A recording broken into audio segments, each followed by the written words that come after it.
Welcome to the Energy Show. I'm journalist Markham Hislop, and my guest today is Janetta McKenzie of the Pembina Institute, who recently published an article called Grand Bargains and Perilous Pitfalls. So, welcome to the interview. Thank you for having me. Well, this is really interesting, Janetta, because I just did a piece a couple days ago and basically said, what bargain? I mean, so for viewers who aren't familiar with this, a couple of weeks ago, the Alberta Premier Danielle Smith floated this idea of a grand bargain, where basically the federal government would approve this big 1 million barrel a day pipeline to Prince Rupert, and in return, the oil sands industry would implement phase one of its carbon capture storage project. And the problem is that they had already agreed to do that. And so what did any Alberta or the industry ever give up? Whereas the federal government would agree to fast track that project and then have to deal with, all of the logistical problems and political problems in British Columbia. So I have a rather jaundiced view of the grand bargain, I'm afraid. Yeah, I think there's a couple things that are important to point out here. One is that we do not have a proponent or even a real idea of what this potential pipeline could look like. There's been no private sector proponent who's put up their hand and said that they've been waiting in the wings to build a new pipeline out anywhere. There are still a lot of moving pieces, and the other thing that we really tried to address in this piece is that there remains this sort of unresolved problem with increasing oil sands production, which is the emissions associated with it. Oil sands emissions really, they do continue to go up, and I want to be fair to the industry here. They've made some improvements on emissions intensity over the last decade and continue to do so, but those improvements have slowed.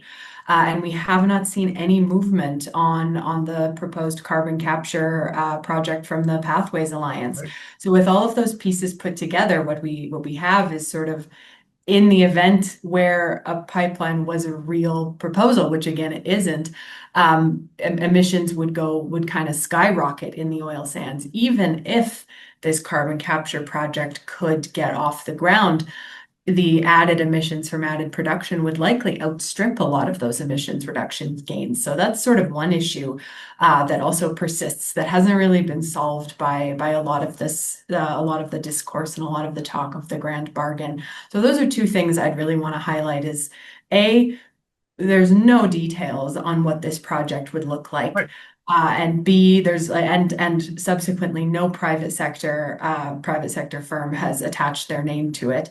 And B, it's none of what is on the table right now sort of solves this persistent and likely to grow issue of oil sands emissions. I want to say here that I've been covering this a long time, and I did a series of stories back in 2016, 2017, and I interviewed people from the industry like Harbir China, who was the VP of technology for Synovus, and they said, we recognize this as a problem and we have to be carbon cost and carbon competitive. And the reason for that is because at that time they thought, well, you know what? Climate policies are being implemented all over the world, and that would be whether they're carbon pricing or if there's some other regulations, will be penalized if we don't get these emissions down. And then here's my thinking on this is that as time went on, they began to go, oh, hang on a second, this isn't happening as quickly as we thought.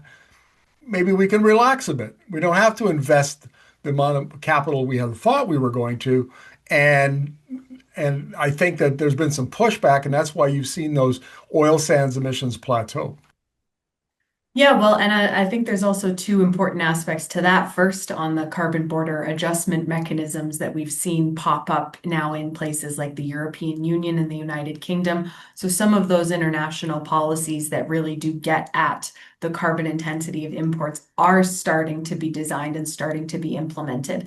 We don't sell a lot of oil and gas to the UK or the European Union right now, but the fact that these policies are really beginning to proliferate does suggest that, that countries around the world are really starting to take a hard look at the intensity of things that they import. We've all been very laser focused on our relationship with the United States the last few months, quite rightly.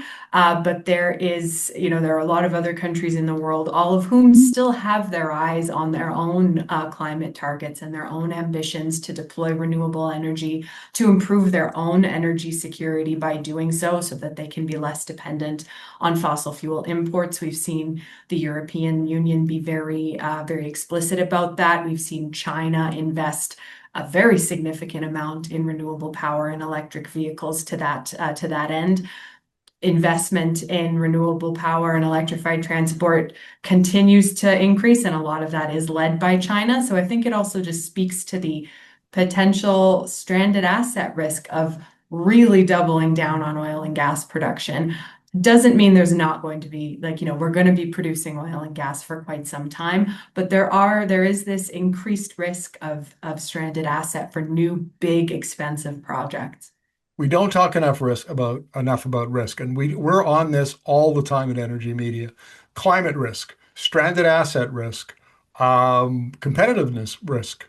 We're not even clear if the oil sands, Western Canadian Select can compete in the Chinese and Indian market. Nobody's done the math yet. Well, let's go. You've got laid out sort of 6 points in your blog post. Number one, overall emissions are down 9% since 2015. Yeah, and they are. In Alberta, emissions are down 9% since 2015. But when you look at sort of how the rest of Canada has performed, when you look against our international baseline of 2005, since 2005, Alberta's emissions have gone up by 5%. They've gone down 8.5% across Canada. So again, I don't want to discredit the great gains that have been made in some sectors of the Albertan economy, led largely by the move away from coal-fired electricity. But this is still a province that is Canada's highest emitting by far. It's not aligned with a lot of the other leading provinces, yet at this stage. So while it's important to celebrate the wins, we need to also look at the sort of macro level picture, which is that Alberta is still kind of out of step with the country when it comes to its emissions reductions. Preparing for this interview, I went to the National Inventory Report spreadsheet. And according to that, and the data is for 2023. So Alberta oil and gas emissions peaked in 2019 at 156.1 megatons. In 2023, 4 years later, there are 104.1 megatons. And given the problems, the inaccuracy in measuring some of those emissions, like methane, for example, 2 megatons a year is well within the range of the error bar here. So I would say that they really haven't gone down. They basically just plateaued, and which is one issue. But the government's rhetoric and the industry rhetoric about what a wonderful job we're doing doesn't line up with the data. Yeah, well, and I think that is one sort of drawback of looking at year over year data in the National Inventory Report, because Alberta's performing kind of quite similarly to other provinces when it comes to, year over year improvement in its overall emissions. Emissions went down by about 0.8% between 2022 and 2023 in Alberta. For context, they went down by almost 2% in BC and Saskatchewan. So we're not talking about huge numbers here, because it is a year over year, but it's certainly not a solved problem. And in particular, when you look at oil sands emissions are the largest source of emissions in Alberta, and they do continue to go up. That growth has slowed in recent years, but they do continue to march up. We've seen gains even within the oil and gas sector. When you break it down into subsector, we've seen improvements in conventional oil and gas production, largely driven by good methane regulations. But you're also right, we still persistently underestimate our methane regulations, although we're getting better at that, and the National Inventory Report is getting better at that, and including some methodological improvements. But yes, I think one issue here is that when you sort of standardize Alberta's emissions with other provinces, which is what you can do by looking at the percentage decrease, they look like they're performing about average. Right. And My issue here is that the government keeps coming out and bragging about these things, by sort of torquing the numbers. But anyway, we'll leave that for another one.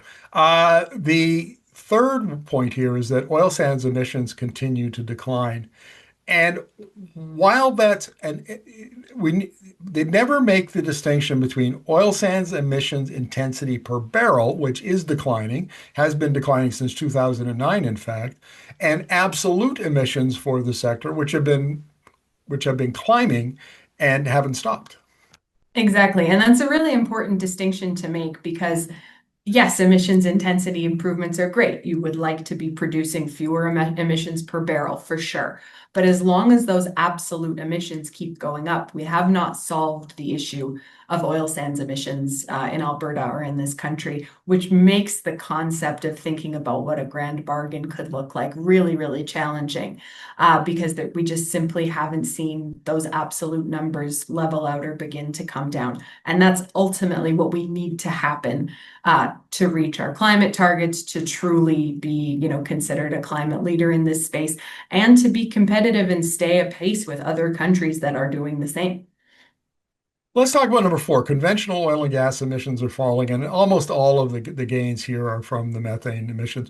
And I don't, in 2015, the Alberta government came out with the Climate Leadership Plan, and it had a target of 45% reduction in methane emissions, and that got adopted by the feds. The feds brought in federal regulations, and they had equivalency agreements with all of the provinces that, and have one with Alberta. So it's kind of a combination of Alberta and the federal government, certainly not Alberta all by itself. Yeah, I think again, this is a sort of one of these peccadillos of federal and provincial policy making. There are federal regulations in place that act as a backstop to provincial ones. Right now, BC, Alberta, Saskatchewan methane regulations have all been found equivalent by the federal government. But it's not really clear, at least according to National Inventory Report data, that Alberta's achieved its 45% target. There have been announcements to that effect, but when you look at the data in the National Inventory Report, which we think is the most accurate out there right now in terms of official inventories, then you see there again, there have been improvements, absolutely big improvements, but it's probably more like a 35% reduction in methane. Compare that with a province like British Columbia, who's really spent some time and effort improving its estimates and is seeing some really good gains from that. Do you know where this comes from? Because when last year when Premier Danielle Smith was bragging about the province has already achieved 45%, I went to the National Inventory Report. And in fact, I talked to three economists, a couple from your shop, and we tracked it and we could only find 33% in the national inventory. But I went on the Alberta Energy Regulators website, and that has 45%. And the question then becomes, why the discrepancy in the data? And nobody's been able to explain that. And is it a methodological problem? Is it what is it? And I'm tended, given the studies that have been done that find higher than reported emissions, methane emissions, I'm inclined to go with the lower number. Yeah, I mean, I think it's sort of a case of all of the above. There's methodological differences between the two. There's not a lot of clarity over how Alberta reached its numbers versus how the federal government reached their numbers. But we know that the federal government has begun to integrate some of those more measurement-based studies where planes are flown over facilities to get a bit of a bird's eye view of methane and then triangulate with some of the reported emissions as well. So we know that there have been methodological improvements to the federal inventory, and you're absolutely right. We know that this is a persistently underestimated problem. This is accepted pretty much across the board that we're underestimating methane. And the only way to get better at that is to begin to use different types of measurement approaches and really begin to triangulate. Number five, cuts achieved without federal policies. We kind of addressed this because, the equivalency agreement and so on. And we've kind of, number six is methane down 45%. We've kind of addressed that. And the one thing that, I mean, I know your post was concerned just emissions, which is a fair all by itself. But there's another huge issue that that needs to be should be part of the grand bargain, and that's environmental liabilities. Mm. Because the oil sands, was the official estimate is that it has $50 billion of unfunded liabilities, and that would be, tailings ponds or uh, infrastructure or whatever it is that they built up there that should have been reclaimed, or money put, the security advance towards it. It didn't happen. And the unofficial estimate from the Alberta Energy Regulator is $130 billion. Because, I've had scientists telling me, look, man, we got, 900, or I forget, the 1,000 square kilometers is a huge area that the oil sands covers. We don't know how to, nobody ever has reclaimed that much of a sensitive ecosystem like this. And that is not part of the grand bargain, and ought to be.